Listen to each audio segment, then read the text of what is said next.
ദൈവരാഗം രചനാ സംഭാഷണം മൈഥിലി മിത്ര ഭാഗം 59. ഇതെന്താ ഇത്? കയ്യിലിരിക്കുന്ന ബില്ല് വൈശാഖിക്ക് നേരെ ഉയർത്തിക്കാട്ടി മഹാദേവൻ ഉച്ചത്തിൽ ചോദിച്ചു. ഷട്ടിൻ്റെ ബില്ലുമായി അവളുടെ മുറിയിലേക്ക് ചെന്നതായിരുന്നു ചെക്കൻ. അത് പിന്നെ ഏതോ ഇംഗ്ലീഷ് ഡ്രാമ കണ്ടുകൊണ്ടിരുന്ന വൈശു റൂമിലേക്ക് വരുന്ന അവനെ കണ്ടതും കട്ടിലിൽ നിന്നും ചാടി എഴുന്നേറ്റ് തറയിൽ നിന്നു. എങ്കിലും പെണ്ണിൻ്റെ കണ്ണുകൾ പേടിയോടെ അവൻ്റെ കയ്യിലിരിക്കുന്ന ബില്ലിലേക്ക് മാത്രമായി ഒതുങ്ങിപ്പോയിരുന്നു. മോളിൽ നിന്നും കിട്ടിയ ഷട്ടിൻ്റെ ബില്ല്. വൈശാഖി ഇടിവെട്ടേറ്റതുപോലെ അനങ്ങാനാവാതെ ഒരു നിമിഷം നിന്നുപോയി. ഇതിപ്പോൾ എവിടുന്നാ സാറിന് കിട്ടിയേ? ഈശ്വര, ഇന്നിവിടെ എന്തൊക്കെ നടക്കുവോ? ഈ ബാലു ഇതെവിടെ പോയി കിടക്കുന്നോ?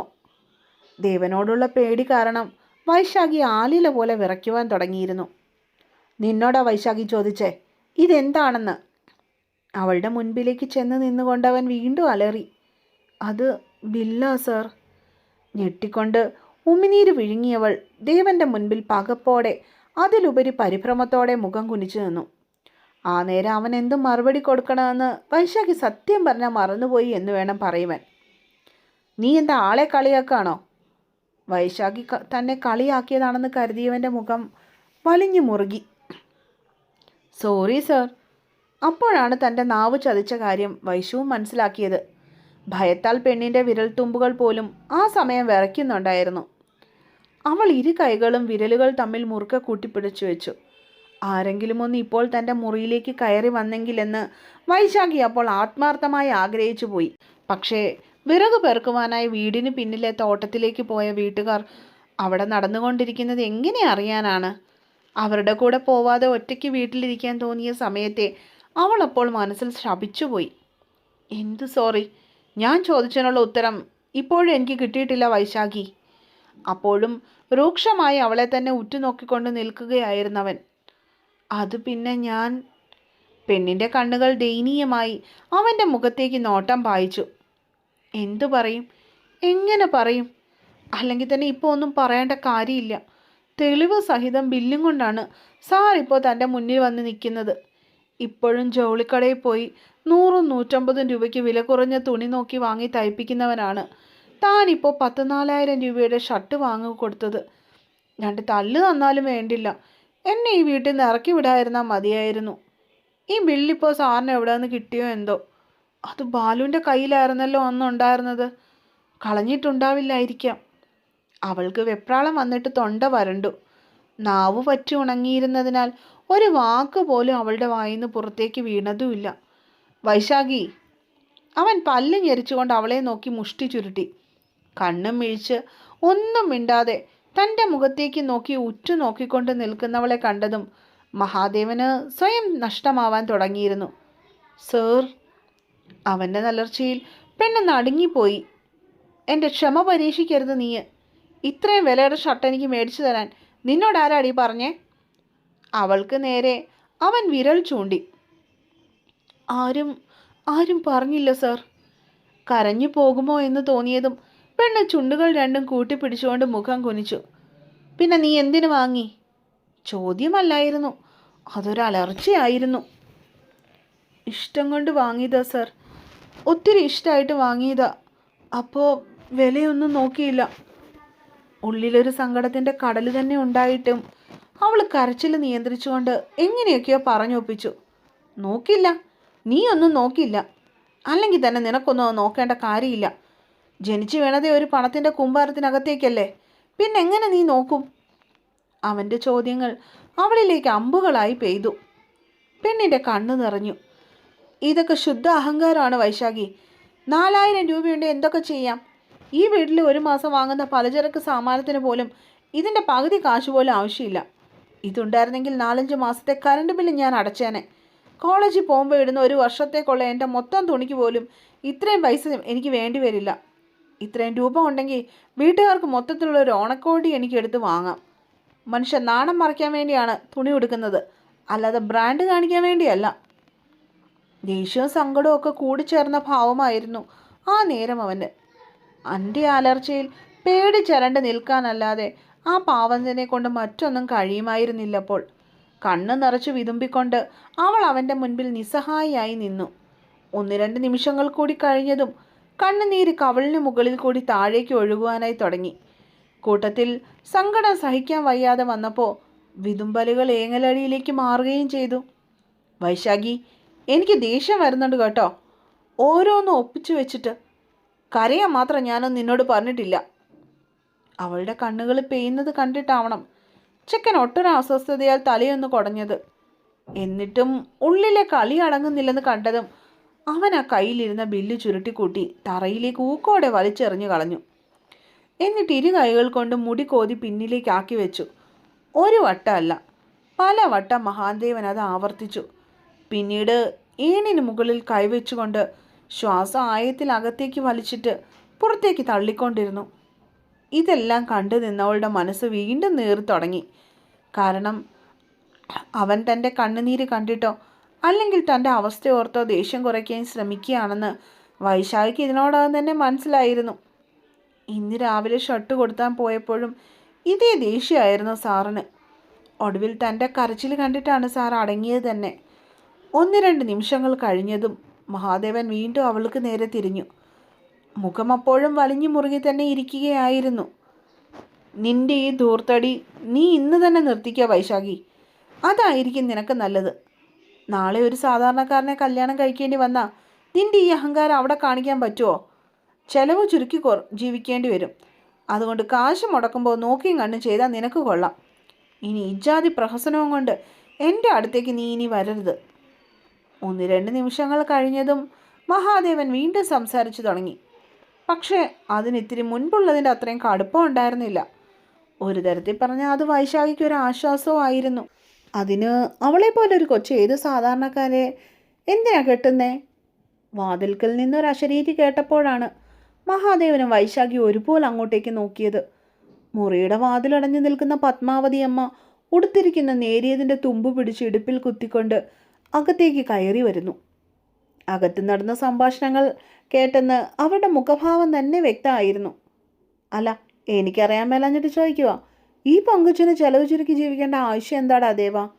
അവൾക്ക് അനുഭവിക്കാൻ വേണ്ടിയല്ലേ അവിടെ അപ്പനും അമ്മയും കൂടെ ബാംഗ്ലൂരിൽ കോടികളുടെ ആസ്തി സമ്പാദിച്ചിട്ടിരിക്കുന്നത്. എന്താണേലും ഒരു സാധാരണക്കാരനായ നീ അവളെ കെട്ടാൻ ഉദ്ദേശിക്കുന്നില്ല.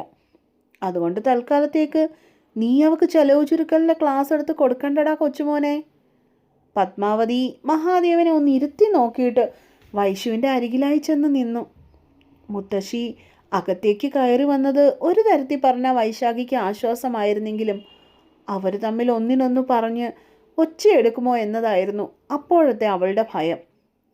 പക്ഷെ മഹാദേവന് പത്മാവതി പറഞ്ഞത് അത്രയ്ക്കങ്ങ് ഇഷ്ടപ്പെട്ടില്ല. അതവൻ മുഖത്ത് പ്രകടിപ്പിക്കുകയും ചെയ്തു. ഓഹോ, അങ്ങനെയാണോ? എന്നാൽ നിങ്ങളുടെ വൈശുക്കൊച്ചിനോട് പറഞ്ഞേക്ക് അവിടെ കാശിൻ്റെ അഹങ്കാരം എൻ്റെ അടുത്ത് ഇറക്കാൻ വേണ്ടി വരണ്ടെന്ന്. അവൻ തിരിച്ചടിച്ചു. അതിപ്പോൾ അവൾ എന്താ അഹങ്കാരം കാട്ടിന്നാ നീ പറഞ്ഞു വരുന്നേ? നിൻ്റെ പിറന്നാളിന് ആ പാവം പെണ്ണൊരു ഷർട്ട് വാങ്ങിച്ച് നിനക്ക് സമ്മാനമായിട്ട് തന്നു. ആ കൊച്ചിൻ്റെ കാലക്കേട് കൊണ്ട് ആ തുണിക്ക് ഇച്ചിരി വിലയുള്ളതായിപ്പോയി. അതിനാണോ ആ കൊച്ചിനെ ഇട്ട് നീ ഇങ്ങനെ ചെയ്യുന്നത്? ബോണ്ടയുടെ കണ്ണുകൾ അവന് നേരെ കൂർത്തു. മുത്തശ്ശി, വേണ്ട, ഒന്നും പറയണ്ട, വഴക്ക് പറയല്ലേ. വൈശാഖി അവരുടെ ഇടത്തെ കയ്യിൽ പൊടുന്നതിനെ കയറി പിടിച്ചു. താൻ കാരണം അച്ചമ്മയും കൊച്ചുമോനും തമ്മിലൊരു വഴക്കുണ്ടാകുമോ എന്നവൾ വല്ലാതെ ഭയപ്പെട്ടിരുന്നു. നീയൊന്നും മിണ്ടായിരിക്കടി കൊച്ചേ. കുറേ നേരായി ഇവൻ പറയുന്ന കുണുകുണ വർത്താനം ഞാൻ കേട്ടുകൊണ്ട് നിൽക്കാൻ തുടങ്ങിയിട്ട്. പിറന്നാളുകാരനാണെന്നൊന്നും ഞാൻ നോക്കിയല്ല. ഒരെണ്ണം ഞാനങ്ങ് പൊട്ടിക്കും.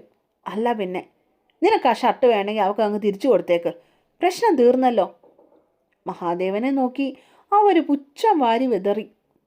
അത് ശരി, ഇത്രയും വിലയുള്ളൊരു സാധനം എന്തിനാ വെറുതെ കാശ് മുടക്കി വാങ്ങിച്ചെന്ന് ചോദിച്ചതിനാണോ ബോണ്ടയുടെ ഈ ചാട്ടം?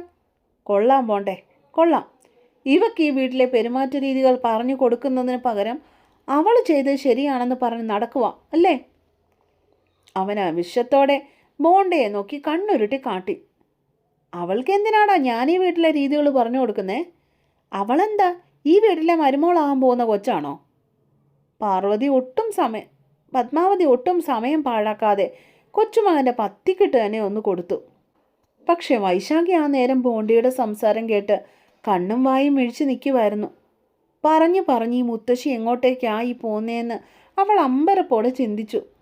അയ്യോ, എന്താ ഭൂതി, മരുമോളാക്കാൻ നല്ല ബെസ്റ്റ് സാധനം. കൂടുതലങ്ങ് സ്വപ്നം കാണല്ലേ. ഈ വീട്ടിലെ വാടകക്കാരിയും ഇവിടുത്തെ രീതികളൊക്കെ പഠിക്കണമെന്ന് എനിക്ക് നിർബന്ധമുണ്ട്. മഹാദേവൻ ചോദിച്ചു. അതെവിടുത്തെ ന്യായവാ ദേവ? എങ്ങും ഇല്ലാത്ത വാടകയും തന്ന് ഇവളവിടെ കിടക്കുകയും വേണം, നിന്റെ രീതികളൊക്കെ പഠിക്കുകയും വേണമെന്ന് പറഞ്ഞാൽ എങ്ങനെയാ ശരിയാവാ? ഇതെന്താ ഭരണമോ? മഹാദേവൻ്റെ നേരെ അവർ ആദ്യമായിട്ട് വിരൽ ചൂണ്ടി. വേണമെങ്കിൽ മതി, അല്ലെങ്കിൽ ഇവൾ വേറെ ഇടം നോക്കണം. അവനും ദേഷ്യം പിടിച്ചു. സർ തന്നെ ചൊല്ലിയാണ് അവിടെ വാക്കുതർക്കം ഉണ്ടാവുന്നതെന്ന് മനസ്സിലായതും വൈശാഖി ഉടനെ തന്നെ അവരുടെ ഇടയിൽ കയറി. മഹാദേവനും പൊടുന്ന് പത്മാവതിയും പൊടുന്നനെ ഒരുപോലെ നിശബ്ദരായി. വഴക്ക് വേണ്ട സർ, ഇനി ഒരിക്കലും സാറിൻ്റെ കാര്യത്തിൽ ഞാനിങ്ങനെ ഇടപെടാൻ വരില്ല. ഗിഫ്റ്റും വാങ്ങിത്തരില്ല. സോറി സാർ, വഴക്ക് വേണ്ട. ഇഷ്ടപ്പെട്ടില്ലെങ്കിൽ ഞാൻ തന്നത് ഇങ്ങ് തിരിച്ചു തന്നേക്ക്. എനിക്ക് സങ്കടമൊന്നുമില്ല. സാറ് പറഞ്ഞ പോലെ ഇവിടുത്തെ രീതിയിൽ ഞാൻ നിന്നോളാം. നിങ്ങൾ വഴക്ക് വേണ്ട സാർ, എനിക്ക് പേടിയാ വഴക്ക്. വേണേ ഞാൻ സാറിൻ്റെ കാല് പിടിക്കാം. ആദ്യമൊക്കെ ഉറപ്പോടെ പറഞ്ഞു തുടങ്ങിയവൾ ഒടുക്കം എത്താറായപ്പോഴേക്കും കരഞ്ഞു പോയിരുന്നു. അവൻ തന്നെ ഈ വീട്ടിൽ നിന്ന് പറഞ്ഞു വിടുമോ എന്ന് വൈശാഖി ഭയപ്പെട്ടു. വൈശാഖി! അവളുടെ കണ്ണുനീര് കണ്ടതും മഹാദേവൻ വീണ്ടും അസ്വസ്ഥനായി. എന്നോട് ക്ഷമിക്കൂ സാർ, എന്നെ ഇവിടുന്ന് പറഞ്ഞു വിടരുത് പ്ലീസ്. വിതുങ്ങിക്കൊണ്ട് മുന്നോട്ടേക്ക് നീങ്ങി മഹാദേവൻ്റെ കാലിൽ പിടിക്കുവാനായി വൈശു തുടങ്ങിയതും അവൻ ഒട്ടൊരു വെപ്രാളത്തോടെ 2 അടി പിന്നിലേക്ക് ധൃതിയിൽ മാറി നിന്നു. അവളിൽ നിന്നും ആ നീക്കം ചെക്കൻ ഒട്ടും പ്രതീക്ഷിച്ചിരുന്നില്ല.